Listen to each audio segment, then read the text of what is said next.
meus livros anteriores eram crônicas muito pautadas na minha própria experiência.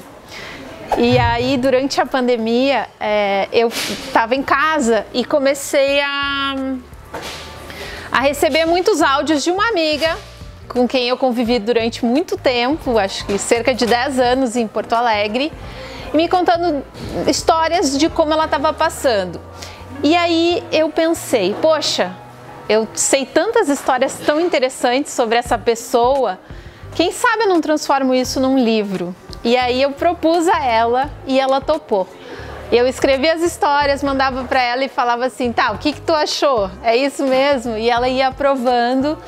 E é claro que chegou no momento que eu ficcionizei, né, para transformar num romance, afinal a ideia era que o livro fosse ficção. E aí então ele foi construído assim, com entrevistas de áudio pelo WhatsApp e baseados na vida de uma pessoa que eu de fato conhecia, né, com histórias muito reais. Eu não sei se a minha formação de jornalista ou de socióloga, para mim sempre foi natural entrevistar pessoas e tentar entender sobre a vida delas, né? Sempre me interessei muito para saber quem era aquela pessoa que estava ali na minha frente, o que ela tinha passado até chegar ali. Sempre me interessei muito. Então foi um processo até mais fácil do que eu imaginava, porque quando a gente escreve crônica, a gente pensa, ah, eu jamais conseguiria escrever sobre outra pessoa ou um romance. E aí no fim, quando eu terminei o livro, eu pensei, né, conta a história de uma faxineira. Então assim, ele fala muito da relação faxineira e patroa. E aí eu sabia tantas outras histórias tão interessantes que eu acabei enxertando naquela história original. Então assim, nem tudo que tem no livro aconteceu de verdade com aquela protagonista, mas eu diria que 90% do livro é verdade.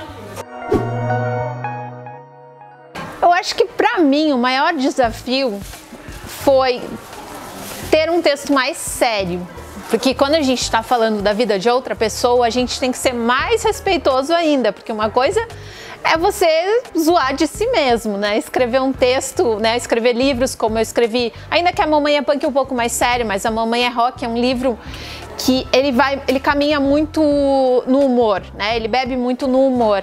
Eu acho que o meu texto ele tem essa verve mais engraçadinha. E aí a mulher que atravessa a ponte, ele trata de questões sociais tão duras que eu tive que segurar um pouquinho, sabe? Toda vez que eu pensava em fazer uma piadinha e colocar um humor, eu pensava, não, aqui não cabe. Então esse foi o meu desafio enquanto escritora. Eu tenho um livro escrito já, mas eu estou ainda na fase também, é um livro que foi construído com base em depoimentos de pessoas próximas, então eu estou validando com as minhas fontes o que pode ser publicado e o que não pode. Olha, hoje em dia a gente tem muitas mulheres publicando livros e eu, como leitora voraz, eu acho isso fantástico, porque a gente se vê tão representada em livros escritos por mulheres, né? Durante séculos, os romances principalmente eram escritos por homens, então eles que construíam as personagens mulheres, eles que criavam aquelas narrativas femininas que muitas vezes a gente nem se dava conta, mas elas nos ofendiam, elas nos diminuíam, elas nos colocavam em rótulos que nos incomodavam. Então hoje a gente tem assim zilhões de livros escritos por mulheres, isso é muito saboroso e é um incentivo também para mais mulheres escreverem, né? Então se você tem um desejo de escrever, escreva, porque tem muita gente querendo te ler.